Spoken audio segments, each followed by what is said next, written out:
Welcome back to the O Show, everything crypto every day. On today's episode of 10-Minute Spotlight, I have Louis. He is the global CMO for Whole Earth. How are you doing today, Louis? I'm doing fantastic. How about yourself, Wendy? I'm doing good, thank you. So are you familiar with how 10-Minute Spotlight works? Not really, but let's see how it goes. Okay, Very cool. excited to be here. Thank you. Awesome. Okay, good. So basically what we're going to do is I'm going to ask you a bunch of questions and I'm going to set the time for 10 minutes and you have 10 minutes to answer all of the questions that I have regarding Whole Earth. So are you ready for me to put 10 minutes on the timer? Let's do it. Okay. All right. 10 minutes on the timer. Give us a really quick personal introduction of who you are.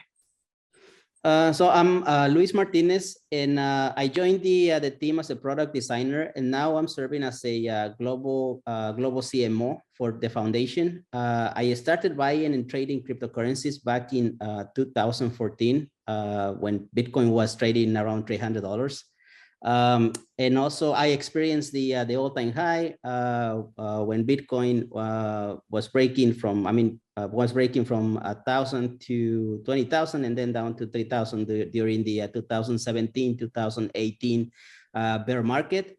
My previous experiences include designing digital products for Nook by Barnes & Noble, Hyatt, Starbucks, and other small startups from various different industries in the AI, data science, and e-commerce and blockchain related companies. So awesome. Yes. Awesome. Now, why don't you go ahead and tell us a little bit about Whole Earth Foundation and Whole Earth Coin, because I believe there's two kind of different sectors that encompass it.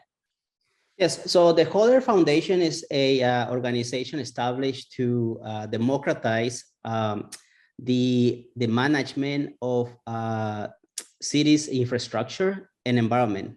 And our goal is to provide the world's first trusted infrastructure data ecosystem to revolutionize how infrastructure is managed.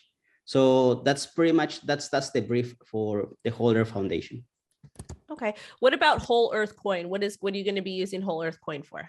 So the Whole Earth Coin is, so basically participants in the ecosystem will earn a Ethereum blockchain-based token called Whole Earth Coin for the provisioning of high quality data, enabling a free and open marketplace that allows to for the creation of efficient exchange of important data. So pretty much everyone who is participating and collecting and providing us with infrastructure data will be earning the Whole Earth Coin. Okay. So it's basically a way to kind of earn passive income by contributing. That's correct. Awesome. Awesome. Can you talk to us a little bit about game technology regarding the Whole Earth Foundation? Yes. So essentially what we're doing is we are providing a medium to citizens to use basically to gather the data and provide this data to us. We are running a AI engine that is providing failure predictions and insights to cities and utilities. Awesome. Awesome. What about collecting real world data? Was that a challenge for you guys? Like, how are you able to do that? Because you're going to be working with real life cities, and being able to collect this data could be challenging for some folks. Yes. So we had an event in Shibuya, which is one of the most famous and biggest districts from Japan. We were able to successfully collect close to 4 million photographs of different types of infrastructure. And what we're doing now with all that data is that we are running analysis and providing prediction insights to basically the government from Japan. Awesome. And how do you know how that they plan to use that data, the insights that you're providing? So, the ideal use case for this is so they can manage their budget more efficiently and also replace the the manholes and the cover leads that are more that are more that are basically like ready to so they can get replaced. Okay, so basically what you want to do is you want to help them kind of determine the issues that they're having within their city, and then kind of help them provide them data so that they can go ahead and create a really cost-effective plan to improve the cities. But also at the same time, so they understand where the data is coming from, and some of the archaic things from the past may not necessarily work in the situation, but you guys really want to help push these cities forward and help provide different opportunities for them so that they could potentially budget a little bit better, than have that additional revenue and maybe want to reinvest it in the cities or community programs and whatnot. That's correct. And so what we're doing as well, it's that after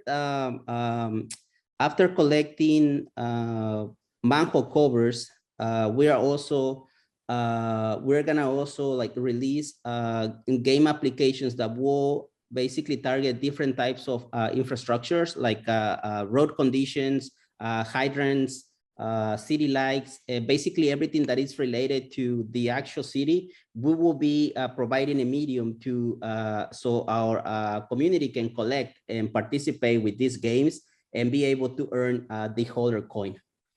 That's actually awesome, because I don't know about you, I don't know if you've been to Los Angeles, California, but we've got quite a bit of issues with our roads, and a lot of things need to be updated, but I feel like the data is kind of so hard to gather because LA is so big. But I feel like Whole Earth, that you guys really want to kind of go ahead and improve this and help cities make better decisions on what to do with their funds to kind of improve the roads and whatnot. Because realistically, when you're talking about roads can cause quite a bit of issues with cars and all of those types of things. So you mentioned something about some sort of like gamification. Are you guys going to be releasing a game to kind of like get people to contribute to the ecosystem and possibly say, hey, we've got an issue with this manhole or with this fire hydrant, with this stop sign? And is it going to allow people to kind of identify those problems within the community and then earn passive income on that, so that data can be collected, given to your team, and then your team would go ahead and give that to the city officials?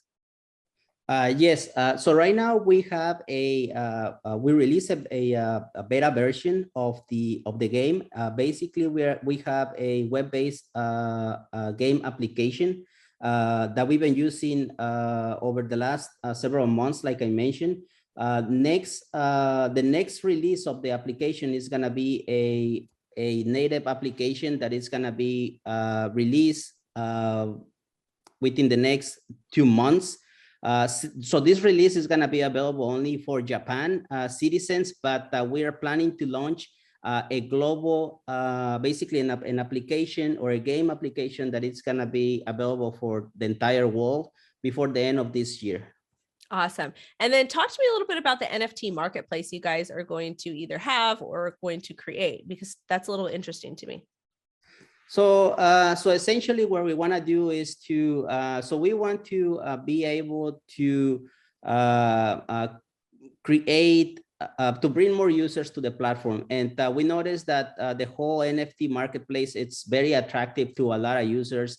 And basically the whole crypto community is talking about it. So we are thinking and we are exploring a very creative way of implementing the NFT marketplace that is going to allow all our users to be able to basically buy, swap, trade, and also collect NFTs as well. Awesome. Can you talk to us a little bit more about the Whole Earth Explorer and how that relates to the project? Yes. So the Whole Earth Explorer, it's basically a use case of the database that we are building, and essentially this Whole Earth Explorer was it's consuming and it's consuming the data that was provided by the community from Japan over the last several months. And what we did with this application is that we are basically displaying the data and providing the analysis that our engine is outputting. So essentially what we're doing with this is just providing an example of ways of utilize the data that we are collecting by with the help of our citizens. Awesome. Before we get going, anything that we missed? Should people join the Telegram? Should they join the Discord? Anything else that you want to relay to the audience? So yes, so we have a Telegram, and so the user ID is Holder Foundation, and I will also invite the users to follow us on Twitter. The Twitter handle is HolderCoin. That's basically the account that we are trying to market. But yeah, everyone who wants to learn more about what we're doing are very much welcome to join. Awesome. Thank you so much for your time. If you guys have any questions, make sure you join the community and ask them. Again, thank you so much. No, thank you. Thank you, Wendy, for the invite, and looking forward to hear from any of the community members who wants to learn more about us. They can always visit our website as well.